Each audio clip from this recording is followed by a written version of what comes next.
Today my very special guest on Hello Darlink is Vince Garreffa, celebrity chef, the founder of the Gourmet Mondo Butchers, fundraising icon, and now published author of the Flesh in My Life book, with proceeds sales supporting Lifeline WA. In his over 50-year career, Vince rubbed shoulders with many celebrities, including the Italian food figure Antonio Carlucci, the very famous Neil Perry, and most recent, the chef-turned-rapper star Action Bronson. So join me as Vince shares his journey and recipes for life.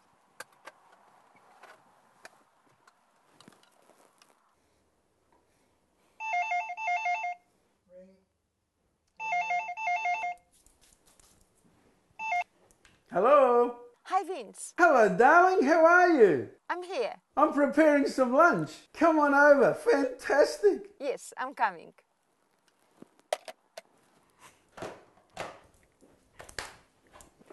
Hello, Vince. Bella, how are you? Mwah. Welcome to my home. Thank you. What's cooking? What are you cooking for Hello Darling viewers? Something a little bit simple and special. White Rocks veal with Italian breadcrumbs that have a little bit of garlic, parsley, Parmesan cheese and beautiful crumbs, of course, and my homegrown Italian garlic. Delicious. Darling, before you cook, can we sit down and have a chat? A chat would be wonderful. This can wait here. Let's Lovely. go. Let's go. Darling, your beautiful book. I cannot stop reading it. Oh, that's in wonderful. effect, living proof, my lips. Oh, keep kissing I it. gave it a kiss. It's most unusual mixture of your stories, journey, recipes, family photos, Oh, yeah. and quotes. Yeah, I like the quotes. I want to bring a first quote, okay, from yours. So you saying on your back cover, don't worry if your glass is half full or half empty. Be happy you've got the glass. So can we just drink to it? Well, and you know, cheer? I don't drink, but today, just to honour you, being in my home, I drink a little touch. Okay, I'm a water boy. Darling, you don't drink as Italian chef. Yeah, well, I was born with one kidney and I have a few little health issues on alcohol, so I don't dislike it. My wife loves it. And what alcohol does to my wife, I love very much. I figured it out. You're born with one kidney Yes. and probably with two hearts. Oh, that would be nice. That's why you're so generous. Cheers. Cheers to a the man future. with two hearts. Grazie, my darling. Grazie. Vince, how did the idea about the book came about? I suppose the book has been there for a long time. As you go through your life, and I'm lucky enough that my wife always listened to all my stories. And I didn't think that they were anything special. They were just us. That's how we grew up and what we did. And the more time went on, people kept on saying, oh, you should do a book, you should do a book. And I never really had the inclination. But as I started to think about it more and more, I realised that the day will come that I will have done 50 years of butchering. And I thought that would be a nice way of celebrating 50 years of butchering. Before that, you know, I did a book. But after 50 years, maybe I earned the right to tell my story. And even then it was going to be a private story until I realised that it would be just another great way of raising money for my fabulous causes, especially the biggest one being Lifeline. Absolutely. And so people who read my book tend to understand why Lifeline is the biggest charity of the nearly between 50 and 100 charities that I help. Lifeline means the most. And Vince, darling, last year, 2016, you have raised over $500,000, a record amount alone. Yeah, that was a bit of a surprise. It had been growing very strongly for the previous 7 or 8 years. And the previous year, the new record, and there was always a new record, was 350-something thousand. And never in my wildest dreams. But that day, we just broke everything, and $517,000 was raised, and the most beautiful people that helped me. Yes. that come to the function, invitation only, private. Yes. And the fact that we don't use anything but 100 cents in the dollar to help the charities that we work for, I think is the reason most people like us. Beautiful. Like us is understated. They love you. Now, I would like to remind the viewers how you raise your 517,000 with your famous branches in your backyard, yes. in this property. On this property, yes. We've always been lucky enough that we have the most amazing backyard. Over the years, as the event has grown, backyard and backup. Yeah, my vegetable garden has shrunk yes. to make more room for more people. But 21 odd years ago, my wife said, you know, we do all this fundraising, we go around everywhere and help as much as we can. Why don't we have a little party at home? Yes. And invite some friends, and we do all the food free and blah, blah, blah. And that was a beautiful year. We had about 50 people and we raised $4,000. And the second year, again, we might have maybe had 60 or 70 people. It grew a little bit, and we made maybe double that. And every year it just kept growing. And I think about 7 or 8 years ago, it just got wings, you know, turbocharged. It went from just being a beautiful thing to have with so many people that support us. I mean, we're the figureheads, yes, you know, and it's important to have a bold, happy person that's in charge so more people follow. But without having somebody there that is recognised, you don't raise that sort of money. Of course. So you need, and I've got over 250 supporters. Beautiful. And then another 500 people on mailing lists that please invite us when you have the next one. And how do you get to $500,000? And if we thought that was a fluke, this year, with the most amazing, tough year in business in all of Australia, it's very tough. And regardless. And I had a couple of my big sponsors missing. Yes. We still raised $403,000, well, so it wasn't a fluke. Incredible. Nothing is fluke in your life. Huh? Everything is somehow with universe happening, and your incredible big hearts. That's why I'm a bit fat, because the hearts moved down down the a big little. hearts.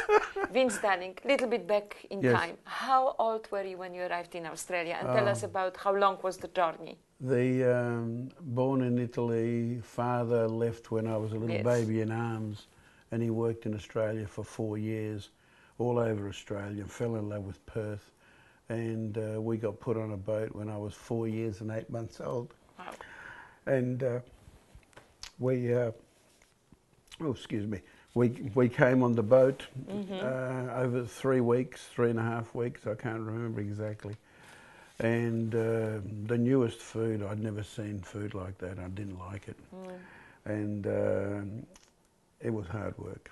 Yeah. Very sick in the cabin all the time. We never left the cabin. Mum was a very shy person, and I was too little to be allowed to run around.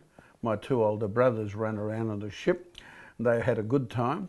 They used to get biscuits. They used to think that they were stealing them. They didn't realise they were there for the taking for all of the passengers. And we landed in Fremantle. It was just an amazing time, 1956, and Fremantle Wharf. It was another world then, of course. And I meet this man who tells me he's my father. I'd never met him. What were your first words to my your father? first words were, "I'm hungry." And what was your first meal that he responded with? And he left us in a little pile on the tarmac. With our suitcases there, Mum and 3 boys all being scared of the world, and he raced off on foot into Fremantle Centre. And even driving a car I get tired, it's that long where he ran. And he came back with our first meal in Australia, a packet of Mills & Ware's chocolate Devon cream biscuits. We all ate them together. It was heaven. And for me, of course, the sweetness of sugar and that, I mean, you can even argue that the pasty white cream filling is very processed and blah, blah, blah. Who cares? But it was heaven. It was heaven. Darling, in today's times, it would be that I'm hungry. Okay, I'll get you fish and chips. Yeah. How times have changed. Absolutely. It's staying in this time. Mostly women hide the day they were born. Now, I read something in this beautiful book, and I want the truth. Which day are you really born? 29th of May, 30th, or 31st? Well, I'd celebrate on all three. Yeah. And until I was 17 and I was going for my driver's license, I never knew. I just thought that I was born on the 30th of May. And when we had to write to Italy and get back from the priest a birth extract, it said the 31st of May. And I argued with my mother, but Mum, I've always celebrated on the 30th, and here it says the 31st. What's going on? She says, don't worry about it. She says, you're actually born on the 29th of May. I don't know where you got the 30th from. And people find it hard to understand when I say that, because when we were young, we were so poor. We never ever celebrated birthdays. We seriously only had one thing in mind, and that was to survive. That's right. Okay, so it was as we started to do better in Australia, that birthday started to mean something.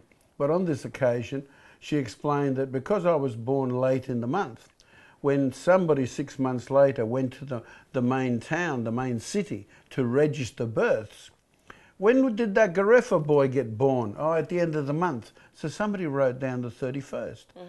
So Mum tells me I'm technically born out of her body on the 29th of May. So I celebrate all 3 days. Yesterday, today and tomorrow, I say on the 30th. Very smart. It apparently saved you going to Vietnam. Yes, it is, because I think maybe, you know, the call-up was for dates being pulled out to do national service. And the 29th actually got called. But all my paperwork in Australia said the 30th or the 31st. And those 2 dates never got called, so I never had to go into national service. For the family, my oldest brother did go into national service and do his share for Australia. Darling, another quote from your book that touched me very much, and it goes like this. It is better to be hungry and poor than to ever break the bonds of family. Yeah, that'll get you every time, that one. It's, well, you know, you hear everybody talk about how important family is, and when we were growing up, you got to realise that as poor as we were, that's really all we had. The family unit was the only way we were going to survive. And my father would go to work, there wasn't enough money. My oldest brother, who was the most intelligent and hardest working in our family, left school early to start earning money. But luckily he was smart enough to go to night school and keep his education going. And that wasn't still enough money to pay the bills for how we were positioned. And so my second brother went to work as well. And they decided they were going to keep me at school and make me an architect. And I didn't really comply too well because I wasn't interested in studying. I still was being a little bit shocked by the world. I was a very shy boy. Very hard to believe that today. I was just thinking that, yes. And we were, you know, a close-knit family. And I can't tell you that, you know, it was the happiest on this earth. But we were living. We were growing. We were buying a house. We were doing the best we could as a family unit. And those bonds, the moment you break them, you're nobody. But when you belong to a family, and you understand that we're not all those rosy families like they have on television, that we have our ups and downs, our arguments, but we stick together. Beautiful. And that's very important. Beautiful. And yet, what I read, you had a very strict upbringing, especially from your dad. Yes. Who used to do belting on as a part, you know, of discipline. I think that it was the way men were brought up in those days for discipline. Discipline was very strong, and he wasn't there to become my best friend in those days. He wanted us to grow up hard-working, honest, and not get in trouble with the police. Respect your mother. And of course that meant, you know, the belt or the hose or a branch off a tree would come out often. But I never remember any of that with anger that was associated with alcohol or anything like that. You know, It was discipline for the sake of discipline. And he wasn't doing it because he hated us.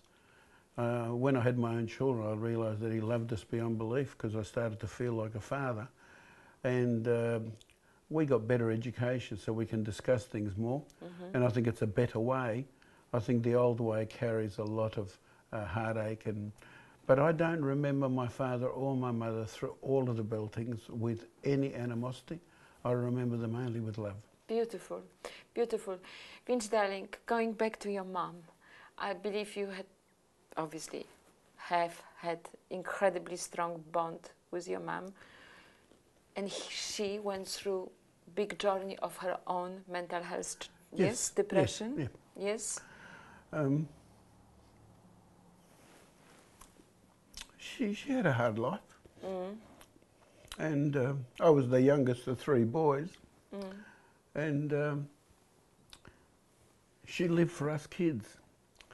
It was at a time when an Italian woman would stay home, so the father and the boys would go out to work, and my mother wasn't lucky enough, like in today's society, a young woman will go out and find something they like to do, whether it's a career or whether it's just working at the school canteen, getting out and about. Mum lived for us boys. All she did was wash and clean and grow food in the backyard. We had the best garden in the world. And my best memory of her is still her carrying the water jug back in Italy to go to the well to collect water for the house. And she was a beautiful young woman. In Australia, she suffered without her family around her, not knowing the language, having a very strong husband. Yet she dedicated herself to looking after us and cooking, and just spoiling us in general, as most European women did. They spoilt their boys so much that made them very, very poor quality husbands for so many ladies. Poor ladies to follow up, darling. That brings me to another quote from your book, where you said, when you educate a man, you educate one person. When you educate a woman, you educate a family. How beautiful. Well, I've got to say that one there means so much to me, because with my mother not having an education, and I saw how intelligent and how sharp she was, I'm thinking an education would have turned her into Wonder Woman, you know. Yeah. And it is a woman that virtually holds the family together, you know, and history will say that when the Romans decided that the matriarch was more important than the patriarch, it was the greatest thing that ever got invented. And sometimes we forget how much respect the woman deserves. And I know that my partner in life has had a great education, and because of her, all my kids have got great educations and are following their own pathway to happiness. Vince, darling, that brings me to a very important question and topic in our interview today. You went through your own journey of suffering anxiety as a young boy, young man, that led to depression and even suicidal thoughts. Yes? Yeah, there was a time where that was engulfing my whole world. I think that when you read my book, you understand maybe why I find it so enjoyable to raise money to help others. My mother was a manic depressant, the way the doctors described her eventually, and saw the negativity in everything. And I was under that influence. I felt that I was socially inept. I never really got out much. And the main reason for that was that I was a bedwetter. I was a bedwetter from as early as I can remember, and I think it was probably once I came to Australia and I saw my dad and I feared this strange man, and I couldn't understand why I could not spend one night without wetting the bed. My bedwetting led to Mum having to do an awful lot of washing. My father tried to be a little bit firm in waking me up and reminded me you should get up and go to the toilet, at that age you don't know what's going on in your head. And by the age of 15, still wetting the bed, never being able to go to school camps, never being able to go and spend the night at a friend's house in case you slept there and wet the bed. Life was difficult and different. Suicide was definitely on the table. I'm so happy that I fell in love with food and never virtually took that path. I found that there was enough enjoyable things in life to keep me around. And at late in my 16th year, I won Top Apprentice of Western Australia. And I feel that that might have elevated my self-worth to the point that just by accident I stopped wetting the bed by myself. Beautiful. But without any real understanding of why it happened and how it happened. And when I look at that, I realise that so many young people just need a little helping hand.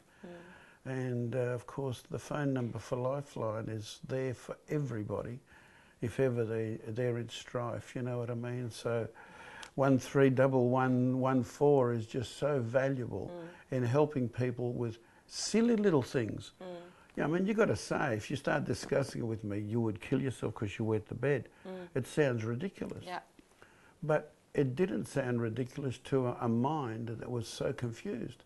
And so I would hope that anybody that ever has stupid thoughts knows that they can get some help, because tomorrow, if I stop my life then, all of this journey that I've done for nearly 50 years would have been lost, and I've just had the greatest life on earth. And how many people would you left unhappy behind? Vince, darling, you married for over 50 years? No, over 43. We've been together for 45 years. Well, I'm close. Yeah. For the viewers out there, what's your recipe for successful marriage? Don't judge. Don't try to win arguments. Try to go quiet and say as little as possible, because someday you might say something you can't take back. And seriously, I think that the way you treat a person in your romantic days before you get together, sometimes there's a very high amount of respect. And I might not tell you that you got spinach on your tooth because I like you too much and I don't want to lose the friendship. And I think that sometimes when we get married, we're all guilty. I'm not a saint. We start to be critical. And we tell people off, and I'm thinking, you know, the world will tell your partner off. You don't need to tell your partner off. You just need to love them. And I wish I could live like that all the time, but most of the time I do. Before we go and have our lunch you prepared, thank you. Recipe for happiness. I think that you need to find something that you are happy doing, but in my personal life, my life, although I've enjoyed being a butcher, I found that I only truly started to love who I am when my wife and I started helping others. Darling, last quote from your book. Who does not appreciate what he has will one day want it back, but not be able to have it. I appreciate it so much to have you on Hello, Darling.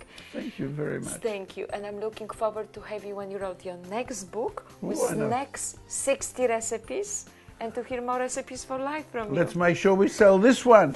Let's go and eat. Mangiare. Mangiare.